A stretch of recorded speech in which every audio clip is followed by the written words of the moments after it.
Hello guys, welcome back to my channel.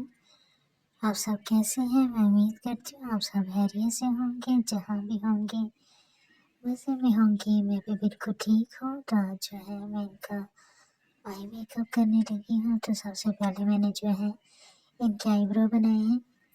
तो उसके बाद मैंने जो है वाइट शेड यूज़ की है और अब मैं जो है ऑरेंज शेड यूज़ करी। उसके बाद मैंने ग्रे शेड ली है।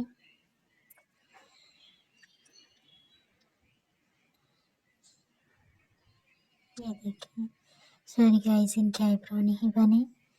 तो मेरे से जितना हो सका तो मैंने अपने से कोशिश की है कि मैं इनके जो है आईब्रो को अच्छे से कवर कर सकूं, क्योंकि ये भी अपने आईब्रो नहीं बनवाना चाह रहे थे। तो मैंने जो है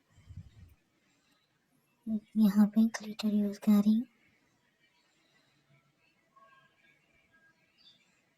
तो जो मेरे चैनल पे नया है तो प्लीज़ प्लीज़ प्लीज़ मेरे चैनल को सब्सक्राइब करके जाए, मेरी वीडियो को ज़्यादा से ज़्यादा शेयर करें और मेरे चैनल को सब्सक्राइब करें। तो ये देखिए गाइस, मेरा आई मेकअप जो है कंप्लीट हो चुका है। मैं उम्मीद करती हूँ आज का ये मेकअप आपको अच्छा लगा होगा।